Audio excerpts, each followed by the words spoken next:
Out we go. Even throw the punches, your stance must be right as far as your pivot. Start off with your pivot, get on your pivot, and it's light. The jab goes like this. This is exactly how the jab goes. Jab. Punching. But overall, I have to say Crawford. If you go down the list and ask me about tactical advantages, most of them are Crawford. Floyd Mayweather just showed up at Terence Crawford's camp and dropped a bomb. He didn't just visit, he brought out the same game plan he used to embarrass Canelo back in 2013. Floyd didn't hold back, telling Crawford to use speed, tight defense, and deadly counters to expose Canelo's flaws. Some are calling it passing the torch. Others say Floyd just wants to remind everyone who really owns Canelo. With Mayweather in his corner, Crawford isn't just training, he's plotting a blueprint to dethrone the so-called king. You bring the hook with it. You can go to the body. Jab. Just double jab. Triple jab. Canelo Alvarez didn't hold back at the press conference. He straight up questioned Terence Crawford's entire resume. According to Canelo, Crawford's never faced a real elite fighter, and he made it clear Crawford's about to enter deep waters he's never swum in. But this wasn't just trash talk, it was classic mind games. Canelo's playing chess, trying to shake Crawford before the bell even rings. He's not just defending his name, he's making a statement. There's levels to this, and Crawford hasn't earned his seat at the table yet. The last fighters that you fought, they ain't on my level. I fought everybody. The last fighters you fought since 2002. Mention me one. You mention me one elite fighter. Just one. You. Oh, me. Look. It's gonna be me. I don't and care you about will, anybody else. And you will see that. You. So when I beat you, is you gonna be a nobody?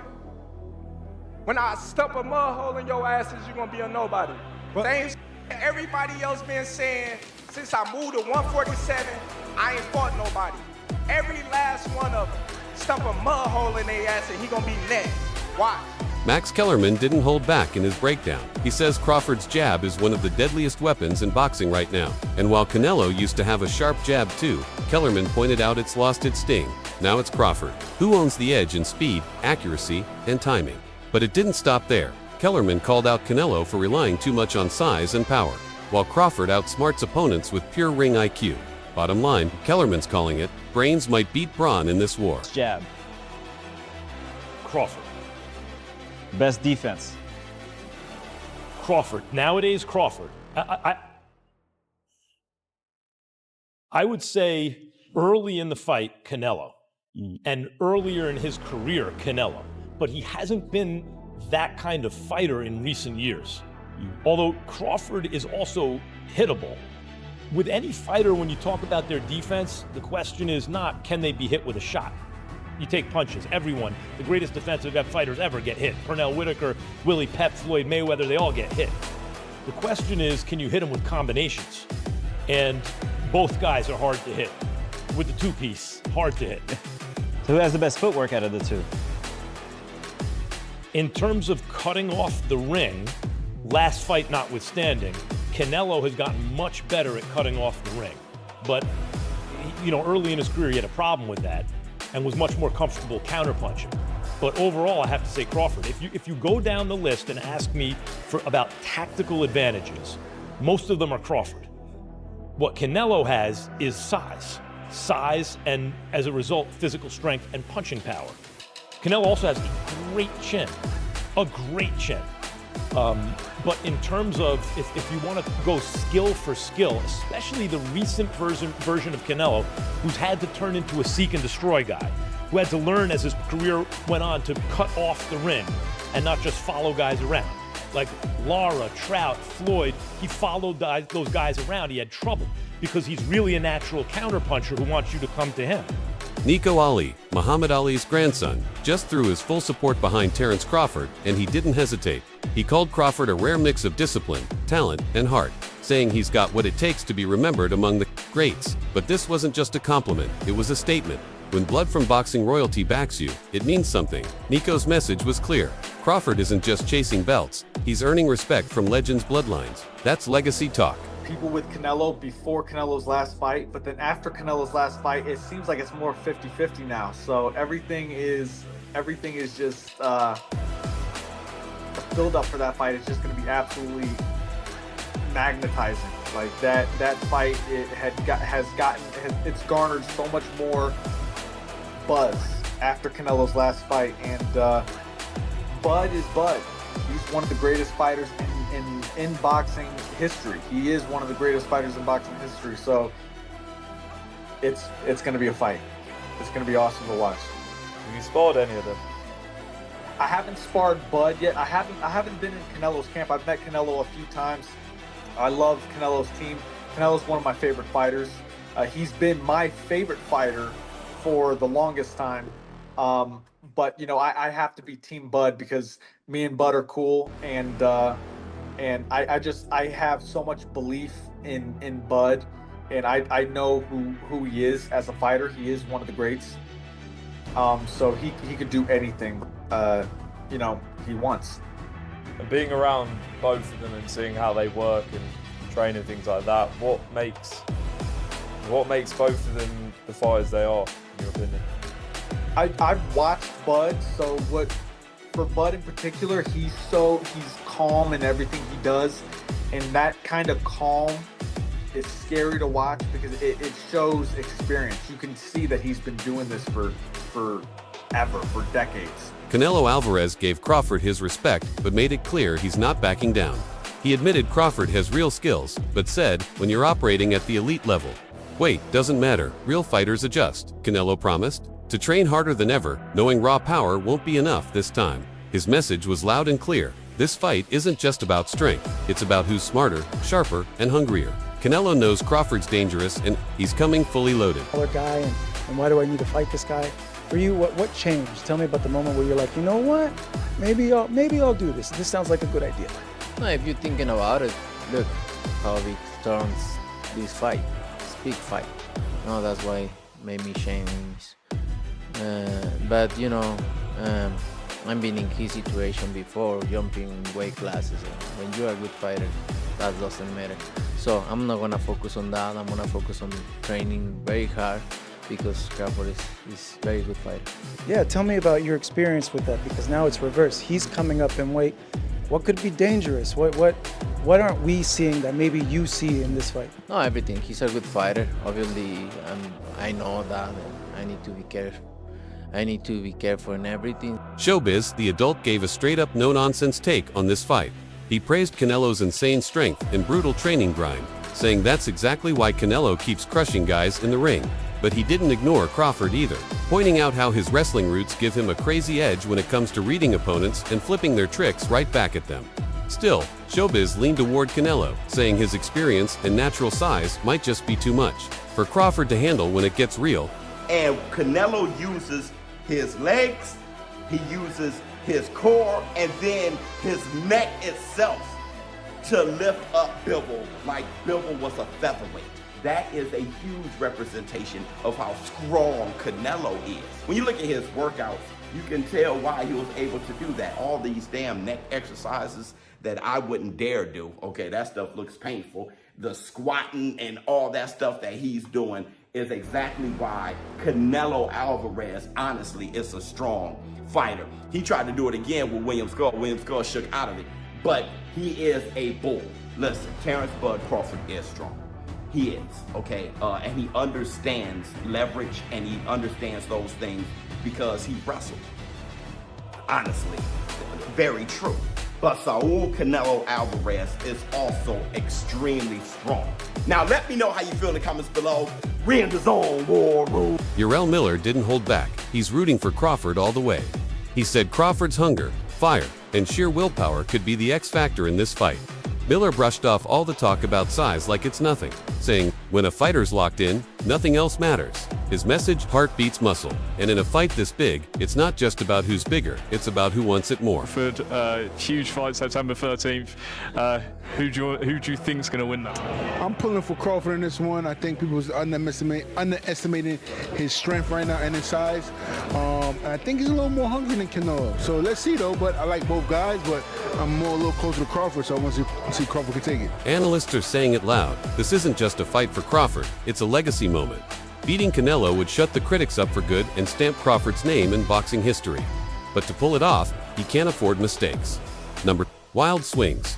No ego moves. He's got to play it smart, precision, patience, and cold-blooded adaptability. This isn't just about fists. It's a chess match with everything on the line. Understands that he has to be smart. And I think with this one specifically, it ain't just about being smart. He knows he has to look like he's never looked before, because again, if he doesn't and he beats Canelo, everybody's just gonna say, well, that's Crawford. You know, so I think he knows that this is the performance of a lifetime and everything has to look right. He knows in order for it to look right, he can't just go out there and let the dog go. The dog is, you know, you gotta work his way up to the dog. Hey, show the clip real quick. I don't know if you showed it already, but this is the dog you're talking about right here, right? And so I pulled this clip right here. I seen it on social media this morning. Don't do that. That's what I'm saying. And I pulled this clip, right? But this is Terence. That's who he is. He's not gonna swing on Canelo. He already know that part of the game. But what I asked you, were you ever trying to send a message to your opponents? He's letting you know, and it's no act. And that's what I really wanted to show, is that's not an act. No. That's not, there's 30 security guards. I don't know, it feels a little contrived.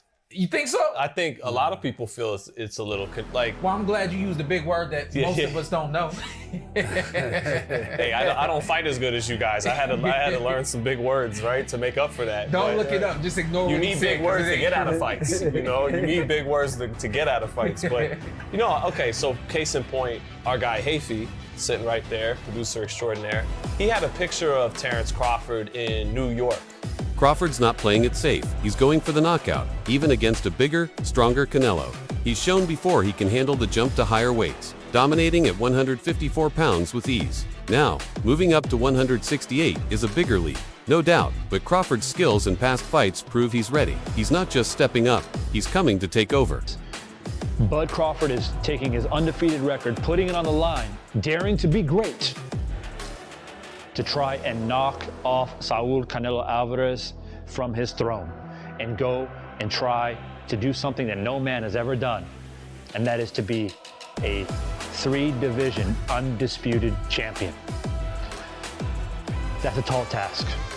We know that Canelo Alvarez has fought fighters way bigger than Bud Crawford. It's actually one of the biggest talking points in this fight is the size. Canelo Alvarez has fought guys like Bivol. He's fought guys like Kovalev. He's fought guys like Billy Joe Saunders. He's fought really big fighters who are established at their weight classes all the way up to light heavyweight. And we know that Bud has come from a smaller weight class, being a champion all the way down at the 135-pound division into 140, 147. But as you can see in the tail of the tape, Bud is actually taller. Bud actually has a bigger reach. And quite frankly, he did most recently fight in the 154-pound division. And I don't think he will struggle to make weight to be at 168 and fight as a super middleweight. The question is, though, is bone structure. Who's going to carry that weight more effectively? We know that Canelo Alvarez has been in the weight longer, and as I mentioned, he's fought bigger guys. It's really something amazing for Bud if he's able to pull this off. Edgar Berlanga gave a solid take on Crawford's mindset before the fight. He told Crawford to trust what's worked for him instead of trying to do too much to make up for the size gap. Moving up to weight classes already makes this fight a serious test. That alone levels the playing field. Berlanga's point, win or lose, Crawford's showing he's not afraid to step up and prove himself against the best. First of all, he got to go in there and he just got to fight him. You know what I'm saying? He got to go in there. I think Crawford just got to go in there and do what he got to do. You know what I'm saying? He got to just be Crawford, you know, show his IQ, show him why he's a 2-time undisputed, you know, world champion, and go in there with confidence. You know what I'm saying? That's all it is. You know, it's a big weight difference, a big weight jump. You know, that could be a difference in the fight. You know, because obviously, you know, it's like me jumping up to heavyweight. Obviously, I'm a foot of power. I'm a foot of that size difference, you know, compared to my other fights. So I just think that he got to go in there and just be himself. And I said, if he loses, you know, we'll just all know that, hey, you know, he just jumped up 2 weight classes to be great. You know what I'm saying? he can't really. He's testing himself. He's testing himself a great fighter. So, and I don't doubt him. You know, I don't got no doubt in my mind. You know, he's a 2-time undisputed world champion for a reason. So, you know, and I don't think nothing's gonna phase him in that fight. You know what I'm saying? Maybe the power, maybe the size. You know what I'm saying? And you know, Canelo, he's not knocking Canelo out. So, he just got to go in there just IQ. Would you lean towards Canelo still in that fight? I got faith in him. I think Crawford could do it. You know what I'm saying? I think he could do it. Just like I said, just the size. The only shit that throws the fight off is the size, and you know, obviously the power. And Canelo's IQ too, because Canelo got IQ. You know what I'm saying? And Canelo fought a lot much bigger guys. You know, so I know the Crawford's power ain't gonna phase him. I know Crawford's size ain't gonna phase him either. You know what I'm saying? So, but for me, I think it's a 50-50 fight. Gareth A. Davies and Duke McKenzie had a heated debate about this fight, agreeing it's one of the rare real matchups in a time when top fighters often dodge each other. This showdown between two of the best is exactly what boxing needs. Moments where true legends clash and legacies are made. Crawford's smart fight IQ is why so many back him. He's known for studying opponents and switching up tactics on the fly, breaking down even the toughest fighters. That kind of brainpower will be key if he wants to outsmart and outpace Canelo in the ring. Really like this is a huge fight that's coming up. I really like Terence Crawford. I think, you know, we were talking about Coca's breaking down. I think that Terence does a good job of that, breaking his opponent down in the fight. So I think that he does a good job of adjusting. I do think that, you know, Canelo is a big feat ahead of him, because I also like Canelo. Like, it's kind of one of those things, like, who do I like before the night? It's going to be a really big fight. I like both of them. I think that, you know, that is something that I think women's boxing does a good job of, is putting on fights like that. Like, we'll fight whoever. So I think it's cool to see the men starting to do more of that, like it historically has always been. Tim Tszyu gave a real talk on the lead-up to this fight. He said Canelo's style can be a bit predictable, which gives a smart fighter like Crawford openings to strike. Tim also pointed out that all the drama at press conferences, mostly showbiz, to sell the fight, not real hatred. He's backing skill over size, and that means he believes Crawford has a shot. Crawford knows what's on the line too. He admits this fight could make or break his legacy for decades. Taking on a challenge, this huge means he's either heading for legendary status or risking it all. That pressure makes this fight even bigger. Made him this great. Do you think that this is a similar thing for your fight now at this point in your career, stepping up and facing someone like Canelo? Does this kind of make you unbeatable and this figure that will just go down in history? I don't know. I don't know about comparing it to his situation, but it will be a situation where I'll be talked about for many decades to come, and definitely go down in the history book as one of the best fighters to ever face up the glove.